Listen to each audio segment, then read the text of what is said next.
Our programs offer many languages. Please visit suprememastertv.com/schedule.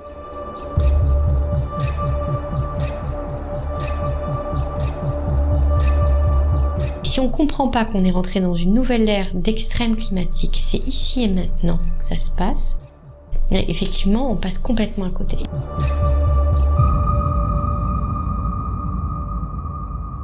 Understanding the imminent threats of global warming. Interview with Dr. Emma Haziza, vegan, part 1 of 2. Stay tuned to find out more.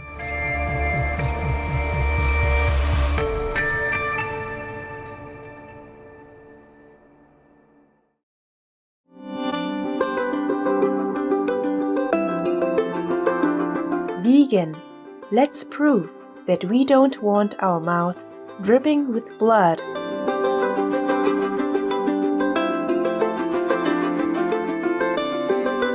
Rad Vstreche, concerned viewers.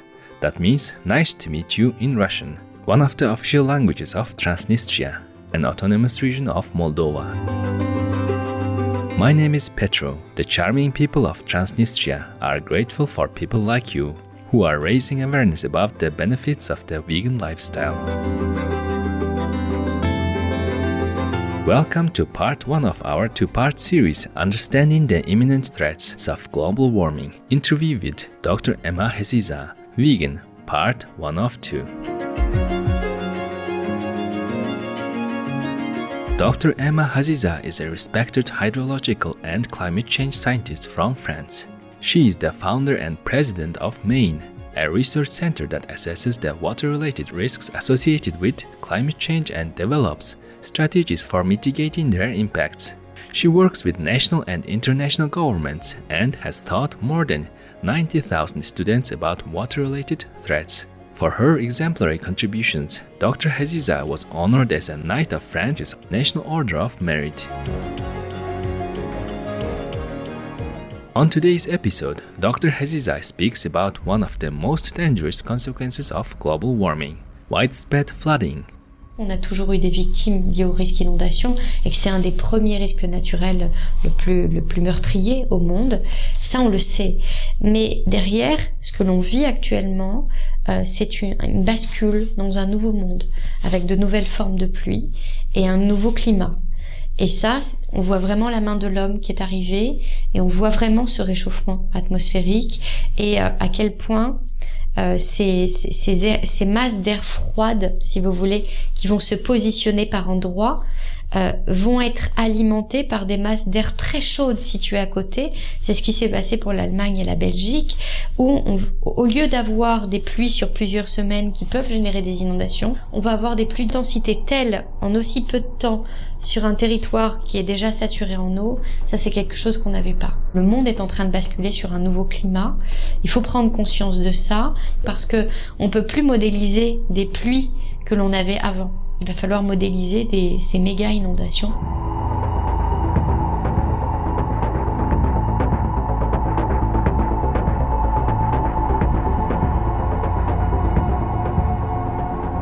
In 2021, global warming caused unprecedented amounts of rainfall and flooding in Europe, China, AULAC, also known as Vietnam, Sri Lanka, Canada, India, Colombia, and many other countries. However, other parts of the world experienced widespread droughts.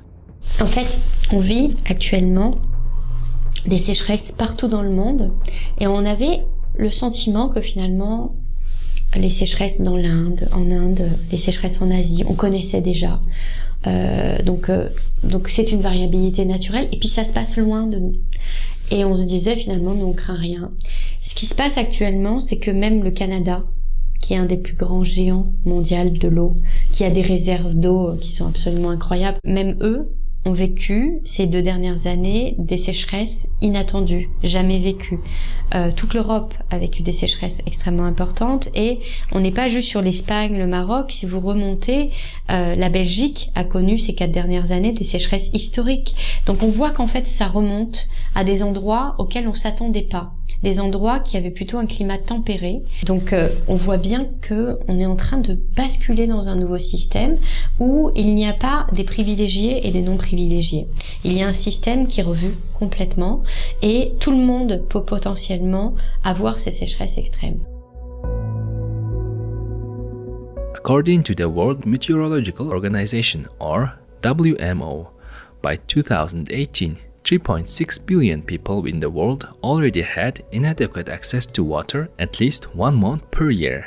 Dr. Haziza warns that as global temperatures continue to rise, the risks of droughts and water shortages increase dramatically. Et donc ça, c'est quand même, il faut le regarder devant nous, parce que si on arrive à la fin d'un système en Californie, demain ce sera chez nous. Pas croire que parce qu'il a plu beaucoup en Europe que ça y est, il n'y aura plus de sécheresse. Ces dômes de chaleur, suivant où ils se localisent, vont accélérer ces phénomènes de sécheresse.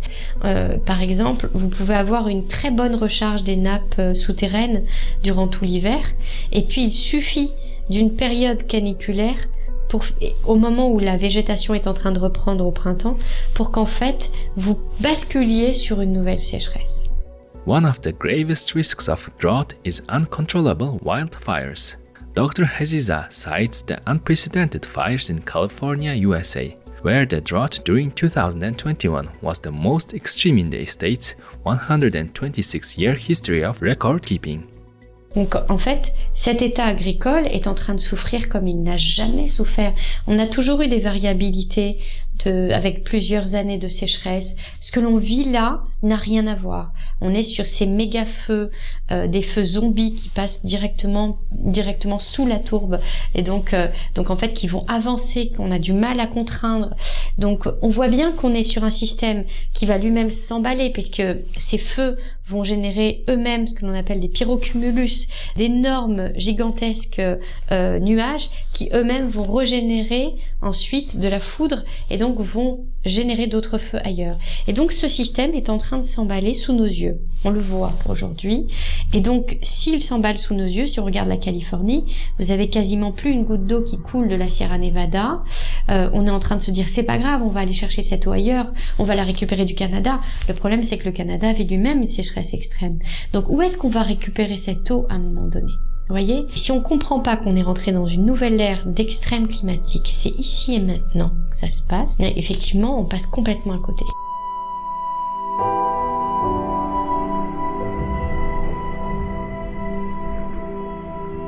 Vegan, 'cause we don't want any more war. We'll take a moment now to thank the divine for the people who are raising awareness about the immediate dangers of climate change and its only solution, global adoption of the vegan lifestyle. Please stay tuned to Supreme Master Television.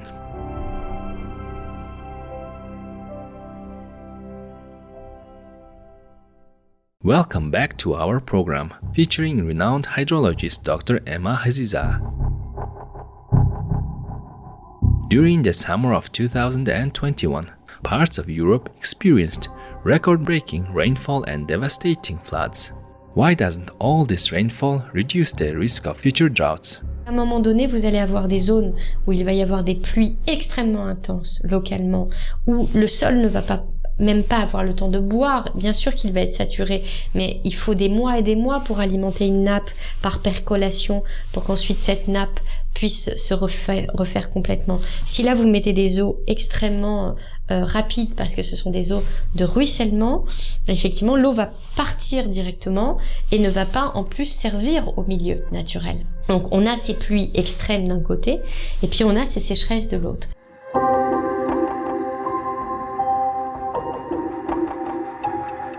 One of Dr. Haziza's deepest concerns about climate change is food security.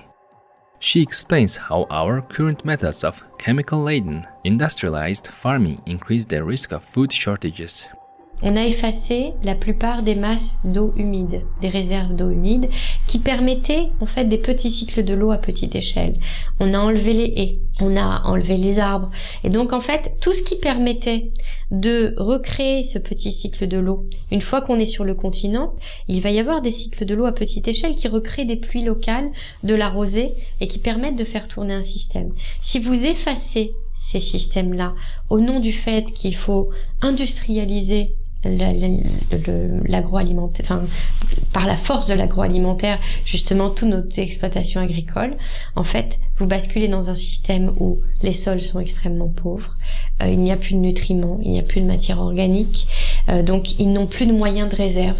Ils n'ont plus justement ce petit ver de terre qui va passer pour permettre cette aération de la terre.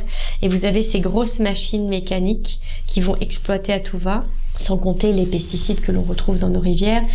Donc on voit bien qu'on est sur un système dont les sols sont extrêmement pauvres. La moindre pluie va venir et va laver les sols.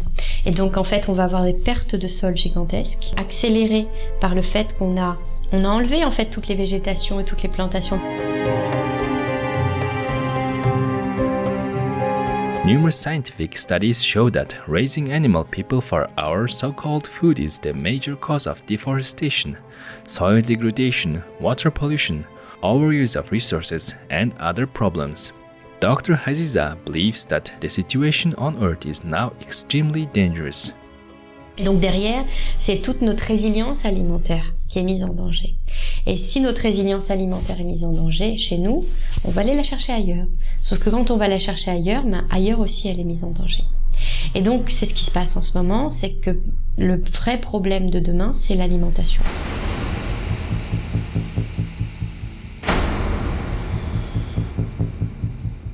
Many thanks Dr. Emma Haziza for sharing your insights on the dire imminent consequences of climate change. May you be blessed for your noble efforts to save our precious planet. For more information about Dr. Emma Haziza and the Maine Research Center, please visit maine.eu. Plant foods give life even after they're picked. Life ends for the animals if they are slaughtered. Seba Johnson, vegan. Loving viewers, thank you for your company today. Please join us again next Monday as Dr. Emma Haziza explains the only solution for halting climate change. Coming up next is Jill Robinson, vegan, and Animals Asia, Ending Bear People Exploitation, Part 2 of 2, right after noteworthy news. May you be blessed with loving relationships, a long life, and rapid spiritual advancement. Our programs offer many languages. Please visit suprememastertv.com/schedule and suprememastertv.com/PE. Nos programmes offrent plusieurs langues. Veuillez visiter suprememastertv.com/schedule et suprememastertv.com/PE. Nuestros programas ofrecen varios idiomas. Visiten suprememastertv.com/schedule y suprememastertv.com/PE. Programele noastre oferă multe limbi. Vă puteți uita pe suprememastertv.com/schedule și suprememastertv.com/PE.